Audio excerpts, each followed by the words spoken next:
18 के श्लोक नंबर 62 में भगवान स्वयं कह रहे हैं कि अर्जुन उस परमेश्वर की शरण में जा जिसकी कृपा से परम शांति व शाश्वत स्थान अर्थात सतलोक को प्राप्त होगा। वो परमेश्वर कौन है, कहां है, कैसा है, जानने के लिए कृपया अवश्य सुनिए जगत गुरु तत्वदर्शी संत रामपाल जी महाराज के अमृत वचन। सतगुरुदेव की जय। बंदी छोड़ कबीर परमेश्वर जी की जय। बंदी छोड़ गरीबदास जी महाराज जी की जय। स्वामी रामदेवानंद जी गुरु महाराज जी की जय हो।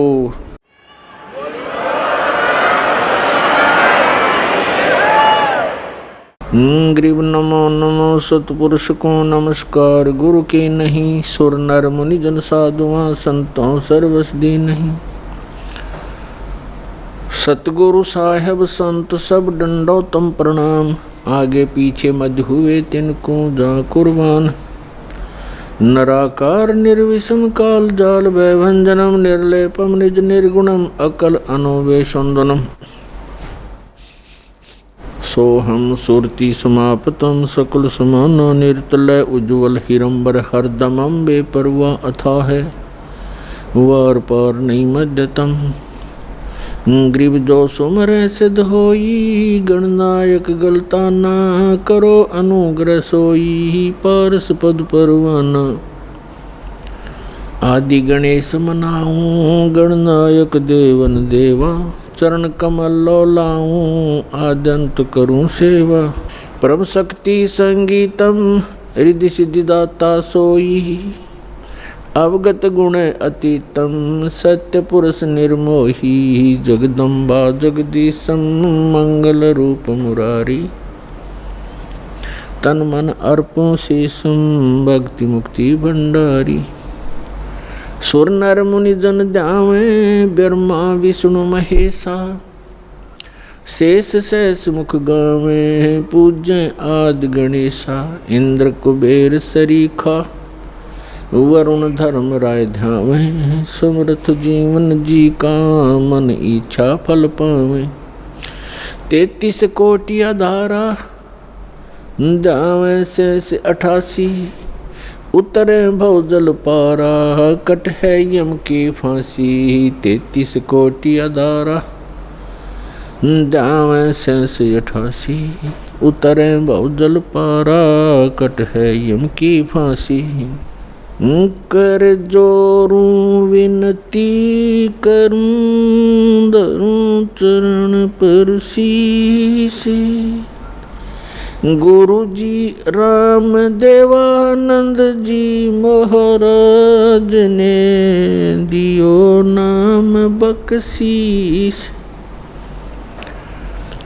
कोटि कोटि सिजदा करूं कोटि कोटि प्रणाम।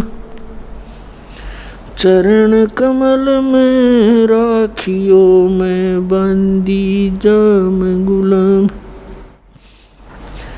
कुत्ता हूँ गुरुदेव का रामपाल दास का नाम।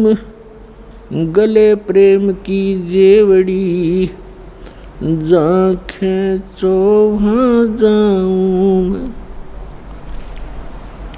तो करो तो बावड़ू दूर दूर करो तो जाऊं। जो राखो त्यों ही रहूं जो देवो सो खाऊं। जय इब के सतगुरु मिले सब दुख आँखों रोए।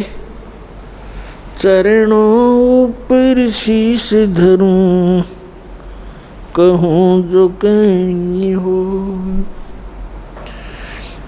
कबीर साईं मिलेंगे पूछेंगे कुशलात।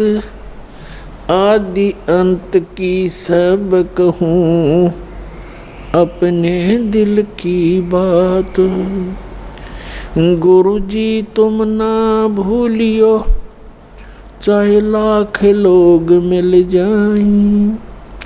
हम जैसे तुमको बहुत हैं, तुम जैसे हमको नोई। राम नाम रटते रहो जब तक घट में प्राण, कभू तो दीन दयाल के भनक पड़ेगी कौन। परमपिता परमात्मा पूर्ण ब्रह्म सारी सृष्टि के रचनहार कुल मालिक कबीर जी की असीम रजा से आप सभी पुण्यात्माएं सत्संग सुनने के लिए उपस्थित हुए। सौभाग्य आपका, आप जी सतलोक आश्रम बरवाला जिला हिसार हरियाणा के अंदर आप उपस्थित हुए। कोटि कोटि जन्मों के शुभ संस्कार जिस पुण्य आत्मा के उदय होते हैं, वही पुण्यकर्मी प्राणी सतलोक आश्रम बरवाला जिला हिसार से जुड़ते हैं। उन पुण्यात्माओं के पूर्व संस्कारों की गिनती नहीं हो सकती। परमेश्वर कबीर जी हम सभी आत्माओं को यथार्थ ज्ञान कराने के लिए आते हैं और वो ज्ञान वो अपने मुख कमल से स्वयं बोलते हैं। उसको श्रीमद् भगवत गीता अध्याय नंबर 4 के श्लोक नंबर 32 में कहा है कि सच्चिदानंद घन ब्रह्म की वाणी में ब्रह्मण मुखे, ब्रह्मण मुखे का अर्थ है सच्चिदानंद घन ब्रह्म की वाणी में धार्मिक अनुष्ठानों की जानकारी विस्तार से कही गई है। और उस अमर वाणी को, तत्व ज्ञान को जानने के पश्चात प्राणी पूर्ण रूप से मोक्ष प्राप्ति कर लेता है।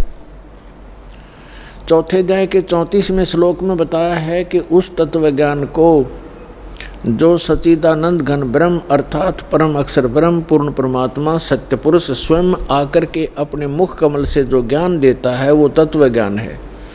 उस तत्व ज्ञान को तू तत्वदर्शी संतों के पास जाकर समझ, उनको दंडवत प्रणाम करने से और निष्कपट भाव से सरलता से प्रसन्न करने से वो तत्वदर्शी संत तुझे उस तत्व ज्ञान का उपदेश करेंगे। इससे एक बात तो ये सिद्ध हो गई है कि गीता ज्ञानदाता ये सच्चिदानंद घन ब्रह्म नहीं है, ये परम अक्षर ब्रह्म नहीं है, ये कंप्लीट गॉड नहीं है। और दूसरी बात ये सिद्ध हो गई है कि गीता जी का ज्ञान इनकम्प्लीट है, ये कंप्लीट नहीं है। क्योंकि गीता ज्ञानदाता स्वयं कहता है कि कोई तत्व ज्ञान है और वो गीता से हटकर है। यदि गीता के अंदर ही वो ज्ञान होता तो वो बोल देता कि गीता अध्याय नंबर फलाने में आप उस ज्ञान को पढ़ो, वो तत्व ज्ञान है।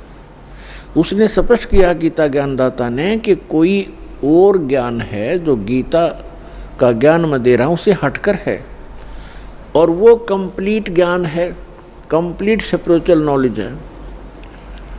और तीसरा कंसेप्ट ये क्लियर हो गया कि गीता ज्ञानदाता भी उस तत्व ज्ञान से परिचित नहीं है। इसलिए उसने तत्वदर्शी संतों के पास जाकर तत्व ज्ञान को समझने के लिए अर्जुन को कहा है। तो वो तत्वदर्शी संत पुण्यात्माओं ये दास है रामपाल दास, वो तत्वदर्शी संत है जिस ज्ञान का श्री ब्रह्मा श्री विष्णु श्री शिव जी को ज्ञान नहीं, देवी को ज्ञान नहीं, गीता ज्ञानदाता इस सर्वपुरुष ब्रह्म को ज्ञान नहीं। वो ज्ञान परमेश्वर ने अपनी अमृत वाणी में कबीर वाणी में लिखा हुआ है और कबीर पंथी भी उस ज्ञान को समझ नहीं सके। सच्चिदानंद घन ब्रह्म की वाणी सूक्ष्म वेद कहलाता है। वो सूक्ष्म वेद को जो कबीर पंथी कहलाते हैं वो भी नहीं समझ सके। क्योंकि वेदों का समझना ये जनसाधारण की सतर की बात नहीं है। गुरु बिन काहू न पाया ज्ञान, जो थोथा भुस छड़े मूड किसान। गुरु बिन वेद पढ़े जो प्राणी, समझे न सार रह अज्ञानी।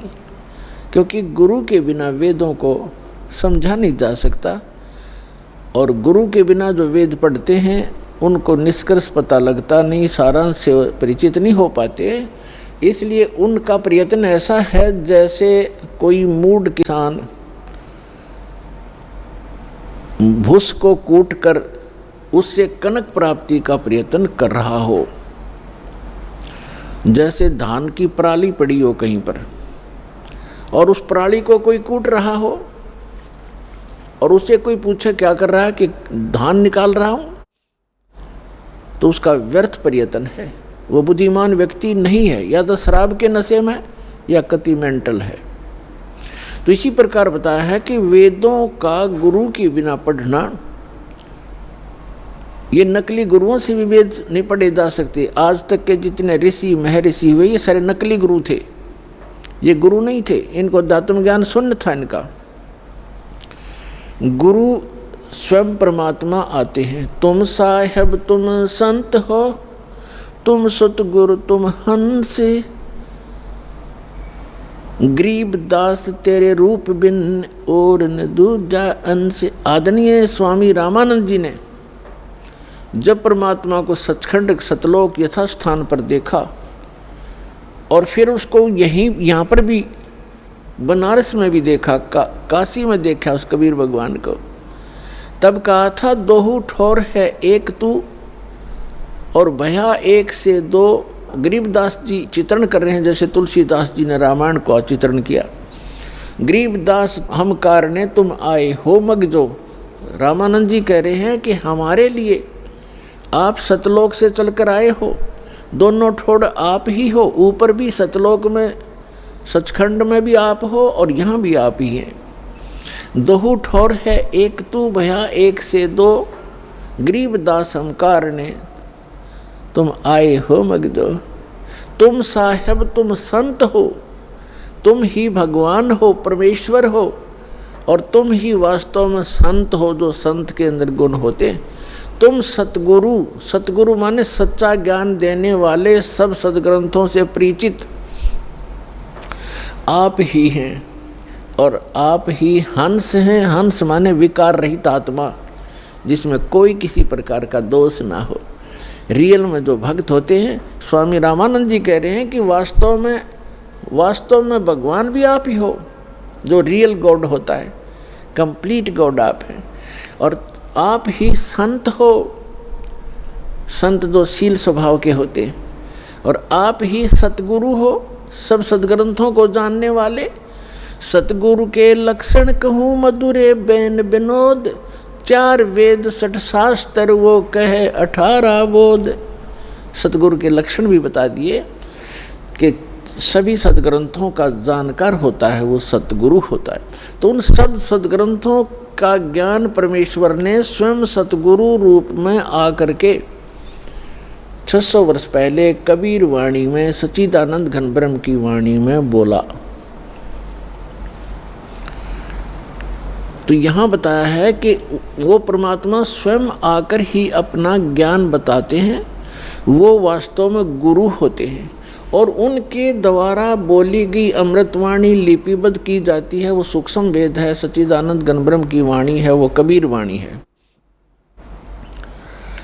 उस सूक्ष्म वेद को कबीरपंथी नहीं समझ सके। अन्य समाज तो कोसों दूर है उनके विधान और परमात्मा के ज्ञान से, लेकिन जो कबीरपंथी कहलाते थे ये नकली हैं सारे, क्योंकि इनके पास कबीर साहब का यथार्थ ज्ञान नहीं, इनके पास यथार्थ भक्ति विधि नहीं। तो इसलिए उसके पश्चात परमात्मा स्वयं फिर अन्य महापुरुषों को भी मिले अपना साक्षी बनाने के लिए कि कबीर इज गॉड। पुण्यात्माओं, परमात्मा का जो ज्ञान है परमात्मा ही करा सकता है। जीव अपनी शक्ति बल से या अपने अभ्यास प्रयत्न से परमात्मा को नहीं जान सकता। अगर ये जान सके होते तो हजारों वर्ष इन्होंने समाधि मेडिटेशन करके देख लिए। अब जो 2.5 घंटे सुबह 2.5 घंटे शाम भक्ति करके मोक्ष का दावा करते हैं, वो खोखला दावा उनका। हजारों वर्ष उन्होंने इस शरीर में खूब टक्कर मार ली और लास्ट में कह दिया गॉड इज फॉर्मलेस, परमात्मा निराकार है, परमात्मा का केवल प्रकाश देखा जा सकता।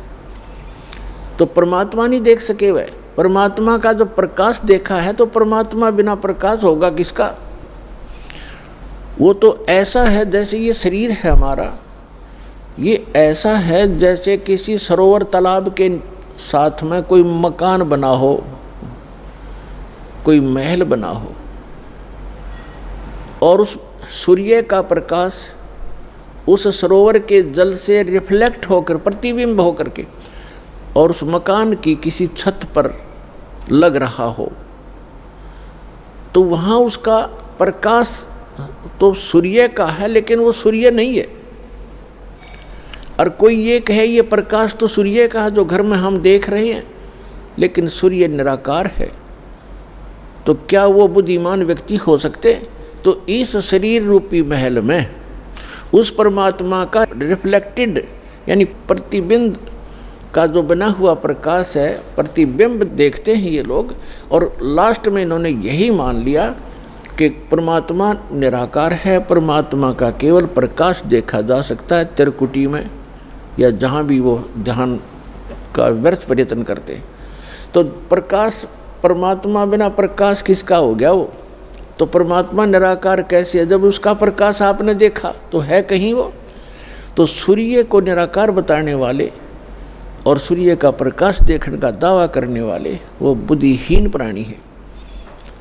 यही यथास्थिति समझ लेना इन अज्ञानी ऋषि, महर्षि और आज तक के जितने परमात्मा से अपरिचित संत हैं, उन्होंने यही थ्योरी बताई है। चाहे वो राधा स्वामी पंथ से संबंधित हैं, चाहे वो धन सतगुरु पंथ से, चाहे जय गुरुदेव पंथ से, और चाहे कोई अन्य जितने भी आज तक संत ऋषि महर्षि आप जिससे भी विचार सुनोगे, परमात्मा निराकार है।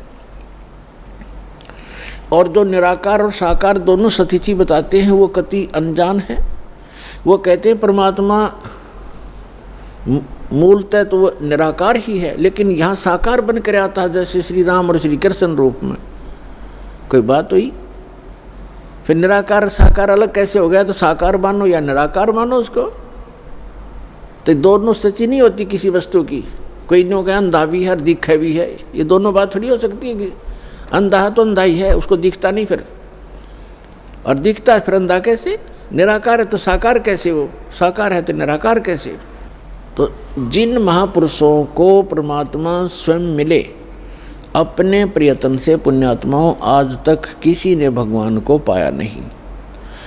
राज्य भी त्याग दिया, परिवार भी त्याग दिया, जंगल में वन में जाकर के गुफाओं में भी रह लिए, धुने लगाकर प्रयत्न किए, चारों तरफ आग बाल कर,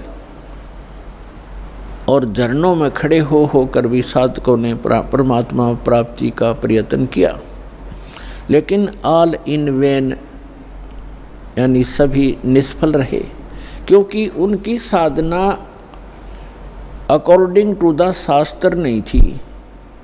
उनकी साधना शास्त्र अनुकूल नहीं थी, मनमाना आचरण था। और अब भी जो कर रहे हैं मनमाना आचरण, वो भी अपना जीवन व्यर्थ कर रहे हैं। जैसे श्रीमद् भगवद गीता अध्याय नंबर 16 के श्लोक 23 और 24 में स्पष्ट किया है कि शास्त्र विधि को त्याग कर जो मनमाना आचरण करते हैं उनको न तो कोई सुख होता है, न उनकी गति परम गति होती है, और न ही उनका कोई कार्य सिद्ध होता है, उसको कोई सिद्धि भी प्राप्त नहीं होती, अर्थात यूजलेस, व्यर्थ। इसलिए गीता अध्याय नंबर 16 के श्लोक नंबर 24 में स्पष्ट किया है, इससे तेरे लिए अर्जुन कर्तव्य और अकर्तव्य की व्यवस्था में सदग्रंथ ही प्रमाण है। सदग्रंथों के आधार से ही आप अपना कौन सी साधना करनी चाहिए, कौन सी ना करनी चाहिए, ये निर्णय कीजिए। किसी की दंत कथा लोकवेद पर विश्वास मत कीजिए। तो जितने भी ये कह रहे हैं कि परमात्मा निराकार है, वो एक कहीं रहता नहीं है, उसका कोई बॉडी नहीं है, परमात्मा बॉडीलेस है, तो ये सब भ्रमित हैं, इनको कतई ज्ञान नहीं अध्यात्म मार्ग का। और जिन महापुरुषों को परमात्मा आकर मिले वो स्वयं ही आकर मिले, उनका एक विधान है, वो ऐसी ही लीला करते हैं, वो ऐसी लीला करते ही करते हैं जैसे हमारे वेद प्रमाण करते हैं। ऋग्वेद मंडल नंबर 9 सूक्त 86 मंत्र 26 और 27 में, ऋग्वेद मंडल नंबर 9 सूक्त 82 मंत्र 1, 2, 3 में, ऋग्वेद मंडल नंबर 9 सूक्त 54 मंत्र 3 में, ऋग्वेद मंडल नंबर 9 और सूक्त 94 के मंत्र 1 में, ऋग्वेद मंडल नंबर 9 सूक्त 95 के मंत्र नंबर 2 में, ऋग्वेद मंडल नंबर 9 सूक्त 96 के 96 के मंत्र 16 से लेकर 20 में, ऋग्वेद मंडल नंबर 9 सूक्त 20 मंत्र 1 में, ऋग्वेद मंडल नंबर 9 सूक्त 20 के मंत्र 1 में, ऋग्वेद मंडल नंबर 9 सूक्त 1 मंत्र 8 और 9 में।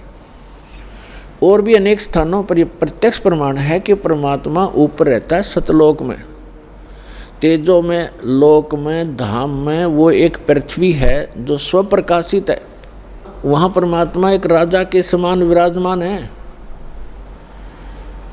सिंहासन पर, यानी तख्त पर, सिंहासन पर कहो, तख्त कहो, जैसे कहते थे ना दिल्ली के तख्त पर बाबर का राज्य इतने वर्ष तक रहा। तख्त माने सिंहासन, गद्दी। तो अनंत कोटि ब्रह्मांड के कंट्रोलर के सिंहासन यानी तख्त पर वो परमात्मा राजा के समान विराजमान है, और वहाँ से गति करके आते हैं, अच्छी आत्माओं को मिलते हैं और उनको यथार्थ ज्ञान कराते हैं, अपने से परिचित कराते हैं। वो लीला कबीर परमात्मा ने, अल्लाहु अकबर ने, सच्चिदानंद घन ब्रह्म ने की है, जो काशी में 120 वर्ष तक जुलाहे की लीला करके सहस्री आए थे, सहस्री चले गए। अपने गुणों के अनुसार वो परमात्मा किन किन महापुरुषों को कलयुग में मिले, जो दास के नोटिस में है, नॉलेज में है। आदरणीय धर्मदास साहिब जी, आदरणीय मलुकदास साहिब जी, आदरणीय दादू साहिब जी, आदरणीय नानक साहिब जी सिख धर्म के प्रवर्तक, आदरणीय गरीबदास साहिब जी गांव छुड़ानी जिला ददर हरियाणा वाले, आदरणीय गीसा दास जी गांव खेखड़ा जिला मेरठ उत्तर प्रदेश वाले, आदरणीय स्वामी रामानंद जी बनारस वाले, काशी वाले। इन महापुरुषों को वो परमात्मा अपनी लीला अनुसार, अपने गुणानुसार मिले और इनको सचखंड लेकर गए। धर्मदास जी को जब सचखंड लेकर गए, 3 दिन तक वो अचेत रहे, 3 दिन और 3 रात। ऐसे ही मुलुकदास जी को लेकर गए, वो भी 3 दिन तक अचेत रहे। ऐसे ही नानक जी को लेकर गए, सिख धर्म के प्रवर्तक को, 3 दिन तक वो लापता रहे। उनका शरीर कहीं जंगल में रख दिया, उनकी आत्मा को लेकर परमात्मा सचखंड गए। तीसरे दिन उनको वापस छोड़ा।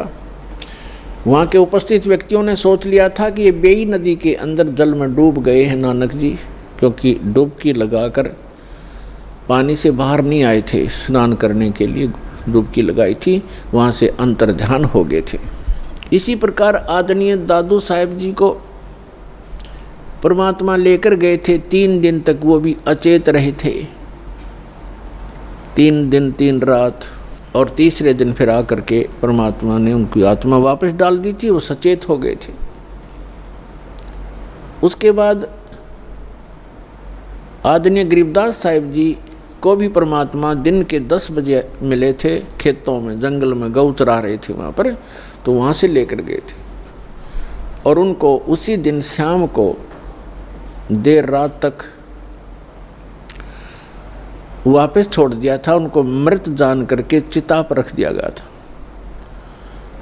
चिता प्रज्वलित करने से पहले ही परमात्मा ने उनकी आत्मा को प्रवेश कर दिया बॉडी में और एकदम वो खड़े हो गए। इसी प्रकार आदरणीय गीसा दास साहिब जी भी 3 दिन और 3 रात तक ऐसे ही अचेत रहे थे और तीसरे दिन परमात्मा ने उनकी आत्मा को छोड़ा था। तो इसी प्रकार रामानंद जी भी कुछ घंटों तक ही परमात्मा के साथ ऊपर रहे थे, 5-6 घंटा, और फिर उनकी आत्मा को जो वापस छोड़ा तो वो परमात्मा के गवाह बने, साक्षी बने। तो पुण्यात्माओं, उनमें से आदरणीय गरीबदास साहिब जी गांव छुडानी, जिला झज्जर वाले, इनको परमेश्वर ने अपना यथार्थ ज्ञान पुनः दिया। वैसे तो अन्य महापुरुषों को भी बताया, लेकिन उस समय की वाणी जो है बीच में थोड़ी बहुत कोई रह जानी थी, इधर उधर पूरी संग्रहित नहीं हो पानी थी। तो गरीबदास जी के रूप में परमात्मा ने उस प्यारी आत्मा के माध्यम से अपना कंप्लीट ज्ञान दिया। और एक गोपाल दास नाम के एक दादूपंथी संत ने वो लिखी और गरीबदास जी बोला करते थे। ऐसे ही धर्मदास साहिब जी ने लिखी थी, परमेश्वर कबीर जी बोला करते थे। लेकिन इतने समय गुजर जाने के बाद उसमें मिलावट हो जाना स्वाभाविक था, इसलिए परमात्मा ने आदरणीय गरीबदास साहिब जी के द्वारा अपना यथार्थ ज्ञान पुनः प्रकट करवाया। और इसका प्रमाण उन्होंने पहले ही बोला था कि 12वां पंथ गरीबदास पंथ होगा और गरीबदास जी के माध्यम से मेरी वाणी पुनः प्रकट होगी, प्रकाश होगा। तो गरीबदास जी ने बताया है, हम सुल्तानी नानक तारे दादू को उपदेश दिया, जात जुलाहा भेद न पाया, यो काशी महे कबीर हुआ। गरीबदास साहिब जी कह रहे हैं कि हम इंक्लूडिंग मी यानी गरीबदास सहित नानक जी को, अब्राहिम सुल्तान अधम को और दादू जी को, गरीबदास साहिब जी कह रहे हम सब को पार किया। किसने? परमात्मा कबीर जी ने। और कौन है वो कबीर जी? जो धानक रूप में, जो लाहे रूप में काशी में 120 वर्ष तक रहे थे। वो परम अक्षर ब्रह्म, वो सत्य पुरुष, वो अकाल मूर्त हैं, वो शब्द स्वरूपी राम है। हम सुल्तानी नानक तारे दादू को उपदेश दिया, जात जुलाहा भेद न पाया, वो काशी महे कबीर हुआ। अनंत कोटि ब्रह्मांड का एक रति नहीं भारे, सतगुरु पुरुष कबीर हैं कुल के सिरजनहार। आदरणीय नानक साहिब जी ने कहा, जो गुरु ग्रंथ साहिब के पृष्ठ नंबर 24 पर अंकित है वाणी कि एक सवान दुई सवानी नाल भलके भौकाई सदा ब्यार, कूड़ छुड़ा झूठा मरदार, ये धानक रूप रहा करतार। तेरा एक नाम तारे संसार में, एहो आस एहे आधार, और धानक रूप रहा करतार। फाई सूरत मलुक की वेश, ए ठगवाड़ा ठगी देश, खरा सियाणा भौता भारी, धानक रूप रहा करतार। परमात्मा सचखंड में लेकर गए आदरणीय नानक साहिब जी को।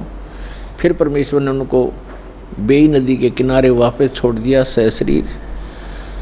तो उसके बाद उन्होंने, परमात्मा ने सचखंड में कहा था कि मैं काशी में रहता हूँ, जुलाहे का काम, दानक का काम करता हूँ और सतनाम दूंगा, वहाँ आ जाना, सतनाम से मोक्ष होगा बच्चा, और कोई तरीका नहीं। तो नानक साहिब जी एक सुल्तानपुर शहर में एक नवाब के यहाँ मोदी खाने में नौकरी करते थे। वो नौकरी त्याग दी, सच्ची सरकार की नौकरी के लिए चल पड़े। बनारस में पहुँचे, जब देखा जो सचखंड में देखी थी जो सूरत, और वो देखा वहाँ एक जुलाहे के रूप में कपड़ा बुनते हुए, तब कहा था फाई सूरत मुल्क की वेश, ए ठगवाड़ा ठगी देश, खरा सियाणा बहुता बार, ये धानक रूप रहा करता रहा।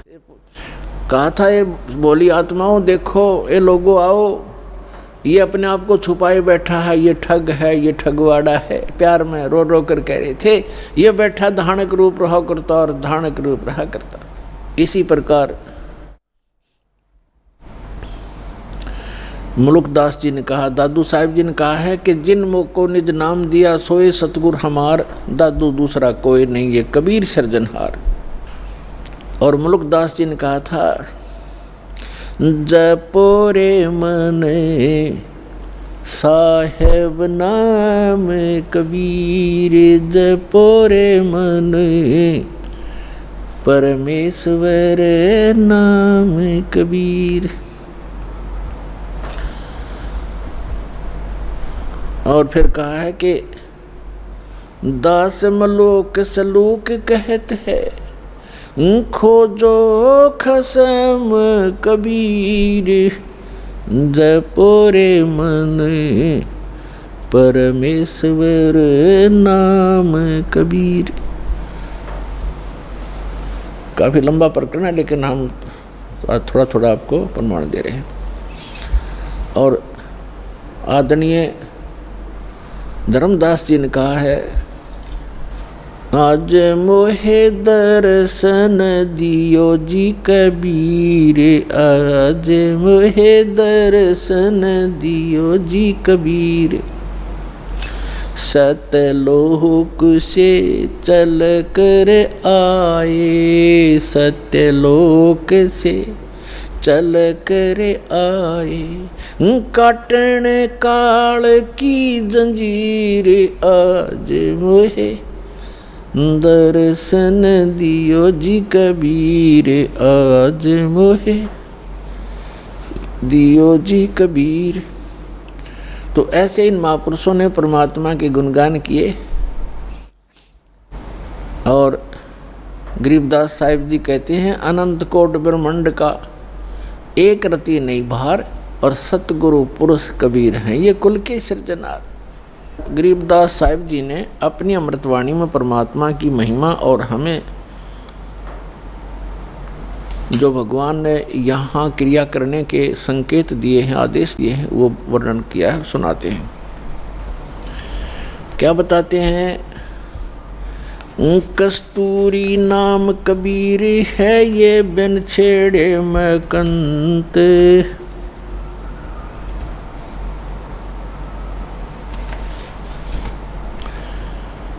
आद अंत की कहते हूँ पटतर कोई न संत।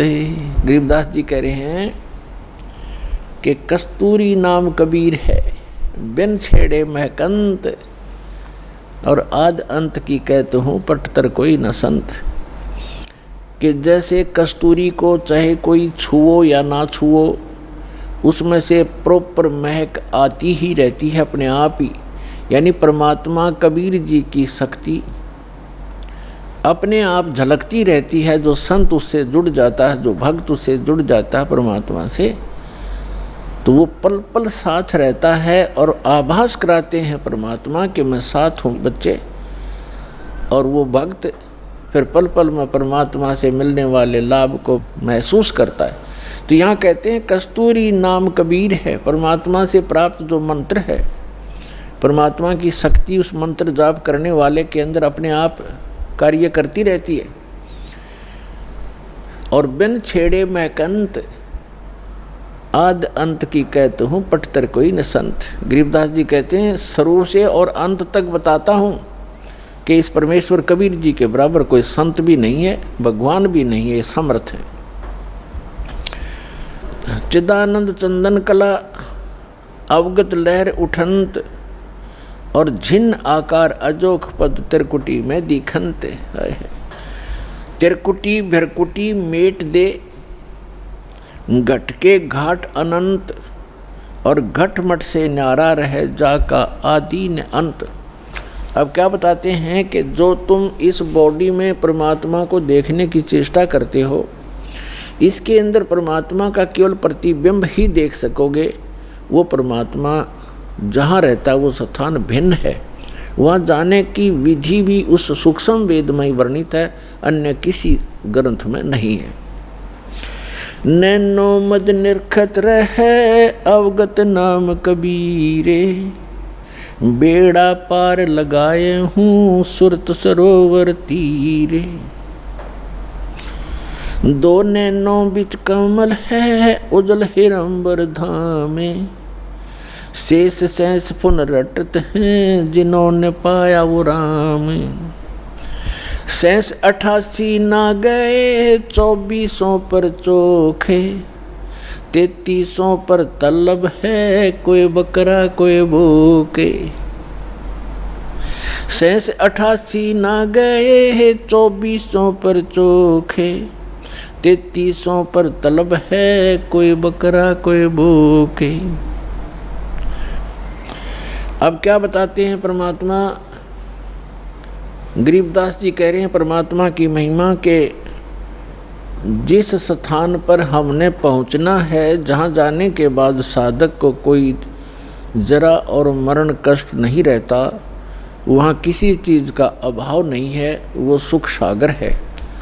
वहाँ जाने की जो साधना है वो या तो परमात्मा स्वयं आकर बताते हैं या उन महापुरुषों को प्राप्त थी जिनके विषय में दास ने अभी आपके सामने उनके शुभ नाम बताए।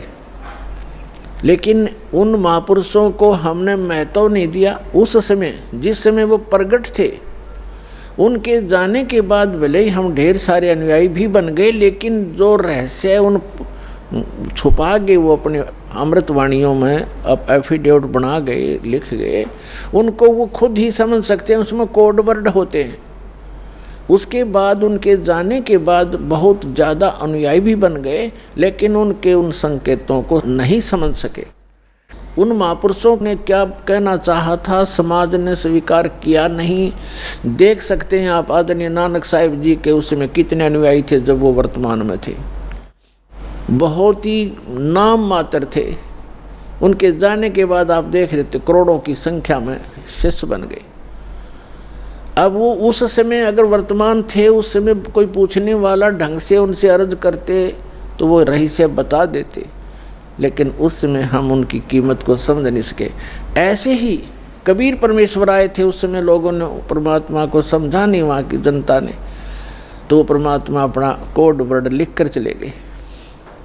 ऐसे ही गरीबदास साहिब जी को, मुल्कदास साहिब जी को, दादू साहिब जी को मिले, उस समय उनकी कोई किसी ना पूछने की मैं तो नहीं दिया, जिस कारण से वो अपने कोड वर्ड छुपा कर चले गए। अब उन सभी सांकेतिक शब्दों को, उन अद्भुत रहस्यों को उजागर करने की बुद्धि इस दास को दी कबीर भगवान ने।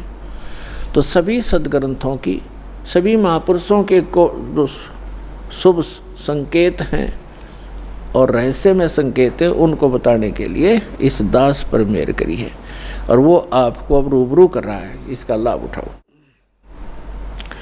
अब क्या बताते हैं कि जो ज्ञान परमात्मा स्वयं आकर बताता है वो है मूल ज्ञान, तत्व ज्ञान, और उसको ना समझकर ये 88,000 ऋषि कहते शेष 88 ही ना गए और 2400 पर चौखे। 88,000 ऋषि माने जाते हैं सनातन धर्म के अनुसार, और 24 अवतार माने जाते हैं, 25वां अभी आना शेष है। तो ये बता रहे हैं कि आप बात करते हो अपनी इन साधनाओं से पार होने की, वो 88,000 ऋषि नहीं पहुंचे, और ये 24 अवतार भी उस स्थान को प्राप्त नहीं कर सके, और 33 करोड़ देवता माने जाते हैं। कहते 3300 पर तलब है कोई बकरा कोई बोक है। सुर नर मुनिजन 33 करोड़ी, बंदे सभी निरंजन डोरी। ये 33 करोड़ देवता ये सब काल की डोर से बंधे हुए हैं, इनको यथार्थ ज्ञान नहीं। अपनात्मा अब यहाँ एक बहुत बड़ा जो है बहुत बड़ी शंका पैदा हो जाती है भक्त को कि 88,000 ऋषि ऐसे महापुरुष कहलाते हैं और वो भी पार नहीं हुए, तो पुण्यात्माओं, ये कहने से नहीं, प्रमाणों से सिद्ध होगा कि न तो ब्रह्मा विष्णु महेश को ज्ञान था और ऋषियों को तो होगा कहाँ, क्योंकि ब्रह्मा जी से ही ज्ञान प्राप्त है इनको। अब एक शब्द दास ने परमात्मा की अमर वाणी से, गरीबदास जी की वाणी से बोला है कि 88 नहीं गए और 2400 पर चौक, 3300 पर तलब है कोई बकरा कोई बोक, यानी 33 करोड़ देवता, 88,000 ऋषि, 24 अवतार जो अभी तक आ चुके, ये मोक्ष प्राप्ति नहीं कर सके। क्यों नहीं कर सके? क्योंकि इनके पास अध्यात्म ज्ञान नहीं था, वो तत्व ज्ञान नहीं था जो श्रीमद् भगवद गीता अध्याय नंबर 4 के श्लोक नंबर 32 में कहा है कि सच्चिदानंद घन ब्रह्म की वाणी में वो अमृत ज्ञान, वो तत्व ज्ञान है जो उन्होंने अपने मुख कमल से बोला है। उसमें विस्तार के साथ साधना लिखी है, यज्ञ यानी धार्मिक अनुष्ठानों की जानकारी बताई है। उसको जानने के बाद मोक्ष प्राप्ति होगी।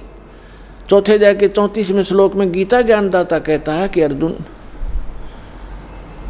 उस तत्व ज्ञान को जो सच्चिदानंद घन ब्रह्म की वाणी में लिखा है, उस तत्व ज्ञान को तू तत्वदर्शी संतों से जाकर समझ, उनको दंडोत प्रणाम करने से, कपट छोड़कर सरलतापूर्वक प्रश्न करने से वो तत्वदर्शी संत तुझे उस तत्व ज्ञान का उपदेश करेंगे।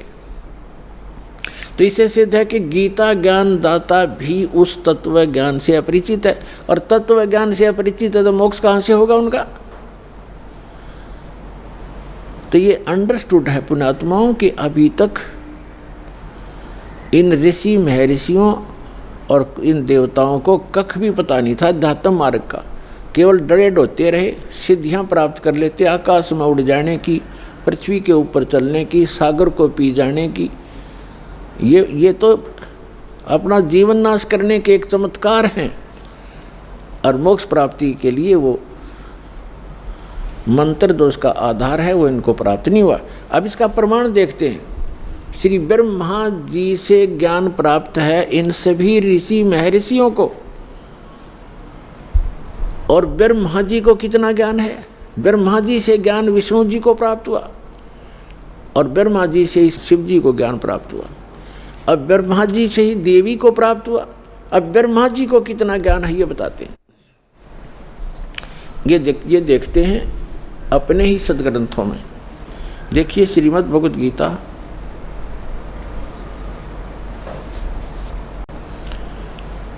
और ये सचित्र मोटा टाइप, ये यहाँ से प्रकाशित है। इसके कौन है संपादक? हनुमान प्रसाद पोदार चिमनलाल गोस्वामी, और ये गीता प्रेस गोरखपुर से प्रकाशित है।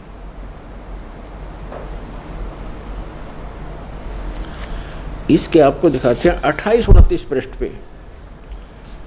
ये है पहला स्कंद, संक्षिप्त देवी भागवत देवी पुराण, और 28 पृष्ठ पे यहाँ Vyas ji, writer of the all Purana and Veda, Narad ji ने कहा, महाभाग व्यास जी, तुम इस विषय में जो पूछ रहे हो ठीक यही प्रश्न मेरे पिताजी ने भगवान श्री हरि से किया था। देवादिदेव भगवान जगत के स्वामी हैं, लक्ष्मी जी उनकी सेवा में उपस्थित रहती हैं, दिव्य कौस्तुभ मणि उनकी शोभा बढ़ाती है, वे शंख चक्र गदा लिए रहते हैं, पीताम्बर धारण करते हैं, 4 भुजाएं हैं, वक्ष स्थल पर श्री वत्स का चिन्ह चमकता रहता है, वे चराचर जगत के आश्रय दाता हैं, जगत गुरु एवं देवताओं के भी देवता हैं। ऐसे जगत प्रभु भगवान श्री हरि यानी विष्णु जी महान तप कर रहे थे, उनकी समाधि लगी थी। यह देखकर मेरे पिता ब्रह्मा जी को बड़ा आश्चर्य हुआ। अतः उन्होंने उनसे जानने की इच्छा प्रकट की। ब्रह्मा जी ने पूछा, प्रभु आप देवताओं के अध्यक्ष, जगत के स्वामी, भूत भविष्य एवं वर्तमान के सभी जीवों के एकमात्र शासक हैं। भगवान फिर आप क्यों तपस्या कर रहे हैं और किस देवता के आराधना में ध्यान मगन है? मुझे असीम आश्चर्य तो ये हो रहा है कि आप देवेश्वर एवं सारे संसार के शासक होते हुए भी समाधि लगाए बैठे हैं। ब्रह्मा जी के विनीत वचन सुनकर भगवान श्री हरि उनसे कहने लगे, ब्रह्मन सावधान होकर सुनो, मैं अपने मन का विचार व्यक्त करता हूँ। देवता, दानव और मानव सब यही जानते हैं कि तुम सृष्टि करते हो, मैं पालन करता हूँ और संकर संहार क्या करते हैं, किंतु फिर भी वेद के पारगामी पुरुष अपनी युक्ति से यह सिद्ध करते हैं कि रचने, पालने और संहार करने की यह योग्यता जो हमें मिली है, इसकी अधिष्ठात्री शक्ति देवी है। वे कहते हैं कि संसार की सृष्टि करने के लिए तुम में राजसी शक्ति का संचार हुआ है, मुझे सात्विक शक्ति मिली है और रुद्र में तामसी शक्ति का आविर्भाव हुआ है। उस शक्ति के अभाव से तुम इस संसार की सृष्टि नहीं कर सकते, मैं पालन करने में सफल नहीं हो सकता और रुद्र से भी संहार कार्य होना भी संभव नहीं। ब्रह्मा जी, हम सभी उस शक्ति के सहारे ही अपने कार्य में सदा सफल होते आए। सुवर्त प्रत्यक्ष और परोक्ष दोनों उदाहरण में तुम्हारे सामने रखता हूँ, सुनो। यह निश्चित है कि उस शक्ति के अधीन होकर ही मैं शेष नाग की सैया पर सोता हूँ और सृष्टि करने का अवसर आते ही जाग जाता हूँ। मैं सदा तप करने में लगा रहता हूँ, उस शक्ति के शासन से कभी मुक्त नहीं रह सकता। कभी अवसर मिला तो लक्ष्मी के साथ सुखपूर्वक समय बिताने का सौभाग्य प्राप्त होता है। मैं कभी तो दानों के साथ युद्ध करता हूँ। अखिल जगत को भय पहुँचाने वाले दैत्यों के विकराल शरीरों को शांत करना मेरा परम कर्तव्य हो जाता है। फिर यहाँ बताया है, मुझे सब प्रकार से शक्ति के यानी दुर्गा के अधीन होकर रहना पड़ता है। उन्हीं भगवती शक्ति का यानी दुर्गा जी का मैं निरंतर ध्यान किया करता हूँ, मैं उसी की भक्ति करता हूँ, साधना करता हूँ।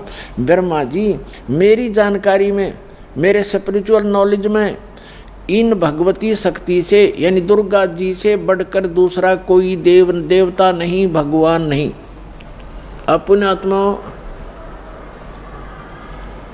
श्री ब्रह्मा जी, श्री विष्णु जी, नारद और व्यास जी के ज्ञान के सतर का अपना पता लग गया कि ब्रह्मा जी तो श्री विष्णु जी को सर्वेश्वर, सब जगत का रचनहार, सबका पालनहार बता रहा है, और विष्णु जी कह रहे हैं मैं तो दुर्गा से ऊपर कोई भगवान नहीं मानता, दुर्गा ही सब कुछ है और मैं उससे ऊपर किसी भगवान से, किसी देव से परिचित नहीं हूँ, उससे ऊपर कोई शक्ति ही नहीं है।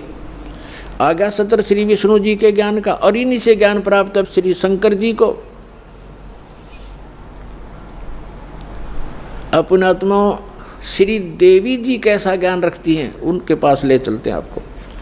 ये देखिएगा 562 पृष्ठ पर 7वां स्कंद, इसी पवित्र पुराण का 7वां स्कंद, संक्षिप्त देवी भागवत 562 पृष्ठ पे देवी का द्वारा हिमालय को ज्ञानोपदेश। देवी जी हिमालय राजा को ज्ञान बता रही है और ब्रह्म के विषय में जानकारी दे रही है, ब्रह्म स्वरूप का वर्णन। श्री देवी जी कहने लगी, पर्वतराज, पहले तो अपने विषय में बताया, फिर कहा है उस ब्रह्म का क्या स्वरूप है यह बतलाया जाता है, जो प्रकाश स्वरूप सबके अत्यंत समीप में स्थित हृदय रूप गुहा में स्थित होने के कारण गुहाचर नाम से प्रसिद्ध और महान पद अर्थात परम प्राप्य है। वह समस्त प्रजा के ज्ञान से परे है, अर्थात किसी की बुद्धि में आने वाला नहीं है, यह तुम जानो। जो परम प्रकाश रूप है, जो सूक्ष्म से भी अत्यंत सूक्ष्म है, जिसमें संपूर्ण लोक और उन लोकों में निवास करने वाले प्राणी स्थित हैं, वही ये अक्षर ब्रह्म है, वही सबके प्राण है, वही सबकी वाणी है और वही सबके मन है, वह यह परम सत्य और अमृत अविनाशी तत्व है। सौम्य उस वेदने योग्य लक्ष्य का तुम वेदन करो, मन लगाकर उसमें तन्मय हो जाओ। सौम्य उपनिषद में कथित महान अस्त्र रूप धनुष लेकर उस पर उपासना द्वारा तीक्ष्ण किया हुआ बाण संधान करो और फिर भावनागत चित्त के द्वारा उस बाण को खींचकर उस अक्षर रूप ब्रह्म को ही लक्ष्य बनाकर वेदन करो। प्रणव यानी ओम तो धनुष है, जीवात्मा बाण है और ब्रह्म को उसका लक्ष्य कहा जाता है। अब श्री देवी कह रही है कि सब एक ओम नाम का जाप करो, ब्रह्म पाने का उद्देश्य रखो, दैट्स ऑल। जीवात्मा तो साधना करे और ओम का जाप करे, ब्रह्म प्राप्ति का उद्देश्य रखे। आगे देखो स्पष्ट किया है, लक्ष्य कहा जाता है। उस एकमात्र परमात्मा को ही जाने, यानी ब्रह्म की ही भक्ति करें। देवी जी कह रही है दूसरी सब बातों को छोड़ दे। दुर्गा जी अपनी साधना को भी करने से मना कर रही है, केवल ब्रह्म की पूजा करो। और विष्णु जी कह रहे हैं कि मैं देवी जी दुर्गा से ऊपर कोई शक्ति नहीं मानता, कोई भगवान नहीं है, मुझे ज्ञान ही नहीं है। तो ये पार खाक होंगे जिनको हम एक समर्थ शक्ति और भगवान मान के पूजा करते थे, वो खुद कहते हैं हम दुर्गा से ऊपर कोई भगवान नहीं जानता, इससे ऊपर कोई शक्ति नहीं। और दुर्गा कह रही है कि ब्रह्म की पूजा करो और सब बातें छोड़ दो, मेरी पूजा भी छोड़ दो। तो क्या ज्ञान था विष्णु जी को और क्या ज्ञान था ब्रह्मा जी को, और शंकर जी भी उन्हीं से ज्ञान प्राप्त है। तो इनसे पता चलेगा, जो दास शब्द बोल रहा है और इस परमात्मा ने अपनी वाणी में लिखा है कि 88 नहीं गए और 2400 पर चौक और 3300 पर तलब है, कोई बकरा कोई बोक है। सुर नर मुनिजन 33 करोड़ी सुर देवता, और ये 33 करोड़ मुनिजन सब 33 करोड़ देवता ये काल के बंधे हुए हैं, इनको ऊपर का ज्ञान नहीं है। यहीं इसी की सत्य असत साधना जो इनके सतर की उसको कर करके अपना जीवन यहीं व्यतीत कर रहे हैं। अब दुर्गा जी क्या बता रही है, उस एकमात्र परमात्मा को ही जाने, दूसरी सब बातों को छोड़ दे। यही अमृत रूप परमात्मा के पास पहुंचाने वाला पुल है।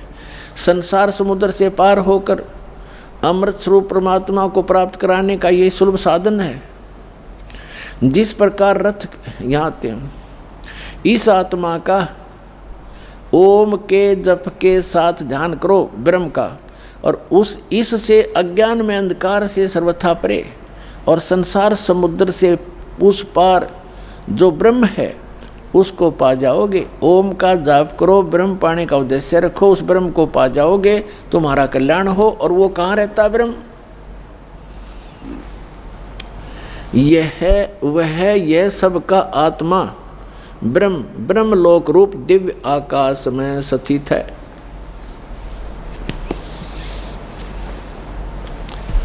अब देवी ने, दुर्गा जी ने ये स्पष्ट कर दिया है कि मेरी भक्ति भी छोड़ दो, केवल एक ब्रह्म की पूजा करो, ओम नाम जाप, उसका नथिंग एल्स। और वो कहाँ रहता है? ब्रह्मलोक में। बस देवी जी ने जो साधना बताई है वो अपने से भी अन्य भगवान बताया है ब्रह्म, उसका केवल एक ओम मंत्र बताया है। ओम मंत्र के जाप से कहाँ जाएगा प्राणी? ब्रह्मलोक में चले जाओगे, तुम्हारा कल्याण हो। इतना कल्याण हो सकता है ओम से। अब गीता ज्ञान दाता ये ब्रह्म है। गीता अध्याय नंबर 8 के श्लोक नंबर 13 में गीता ज्ञान दाता कहता है ओम इति एकाक्षरम ब्रह्म व्यवहारण मामनुसमरण ये परियाति तजंदेहम सयाति परमाम गतिम। माम ब्रह्म, ये अनुवाद करताओं ने थोड़ी गलती कर रखी है इसमें। मुझ ब्रह्म का केवल एक ओम मंत्र है। आपको दिखाते हैं श्रीमद् भगवद गीता, देखिएगा। ये जयदयाल गोविंद का इसके अनुवादक हैं और गीता प्रेस गुरुपर से ये प्रकाशित है। गीता अध्याय नंबर 8 के श्लोक नंबर 13 में आपको दिखाते हैं। श्रीमद् भगवद गीता अध्याय 8 और श्लोक नंबर 13 में। इसमें हम संस्कृत भी पढ़ेंगे। ओम इति एकाक्षरम ब्रह्म व्यवहारण मामनुसमरण ये प्रियाति तजंदेहम सयाति परमाम गतिम। ये क्या कहता है? माम ब्रह्म, मुझ ब्रह्म का केवल एक ओम अक्षर है। ओम यह एक अक्षर है, नथिंग एल्स। उच्चारण करके सिमरण करता हुआ ये प्रियाति तजंदेहम, जो शरीर त्याग कर जाता है ओम नाम का सिमरण करता हुआ, सयाति परमाम गतिम, वह ओम से मिलने वाली परम गति को प्राप्त होता है।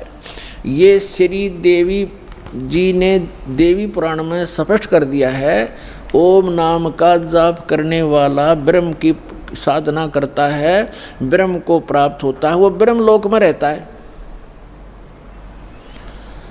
अब श्रीमद् भगवद गीता अध्याय नंबर 8 के श्लोक नंबर 16 में कहा है कि ब्रह्मलोक में गए हुए साधक भी फिर लौटकर पुनरावर्ती आते हैं, उनकी जन्म मृत्यु होती है, वो मोक्ष प्राप्त नहीं कर सकते, पूर्ण मोक्ष प्राप्ति नहीं कर सकते। देखिएगा श्रीमद् भगवद गीता अध्याय नंबर 8 के और श्लोक नंबर 16 में, हे अर्जुन, ब्रह्मलोक पर्यंत सब लोग पुनरावर्ती में हैं। यहाँ देखना, इन स्टार लगा रखा है, इस पर स्टार यहाँ है, अर्थात जिनको प्राप्त होकर यानी ब्रह्मलोक में जाकर पीछे संसार में आना पड़े, ऐसे पुनरावर्ती कही गई है। ब्रह्मलोक पर्यंत यानी ब्रह्मलोक तक जितने भी लोक हैं, उनमें गए हुए प्राणी वहाँ जाकर वापस आते हैं।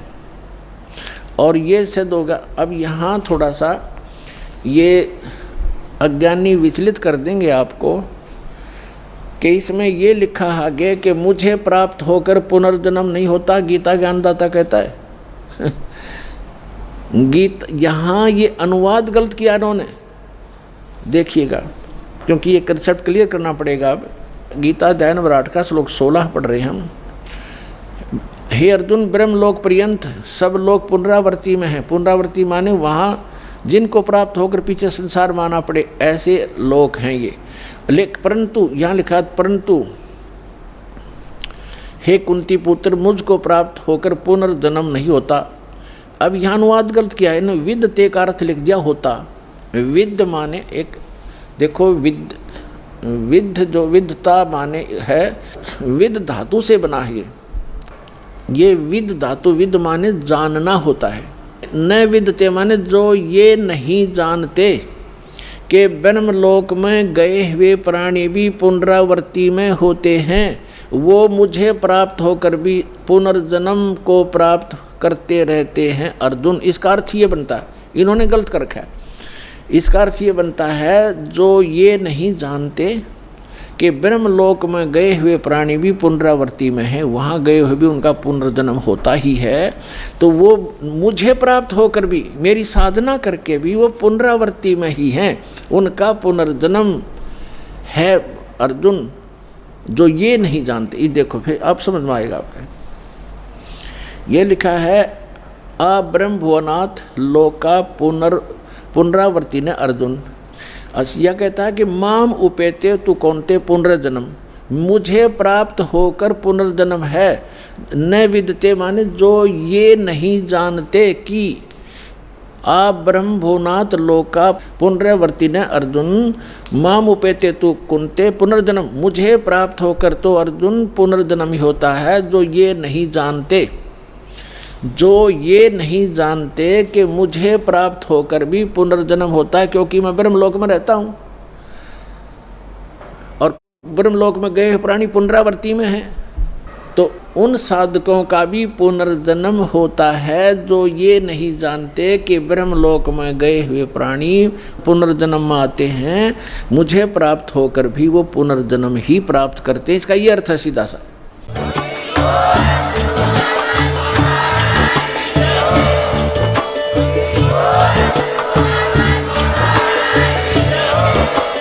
आप सुन रहे थे जगत गुरु तत्वदर्शी संत रामपाल जी महाराज जी के मंगल प्रवचन। अधिक जानकारी के लिए विजिट कीजिए हमारी वेबसाइट www.jagatgururampalji.org। संत रामपाल जी महाराज जी के शुभ आशीर्वाद से पूरे विश्व भर में 500 से भी ज्यादा नाम दीक्षा केंद्र हैं, जिन पर संत रामपाल जी महाराज जी द्वारा ऑनलाइन निशुल्क नाम दीक्षा दी जा रही है। अपने नजदीकी नाम दीक्षा केंद्र का पता करने के लिए संपर्क करें 8222880541।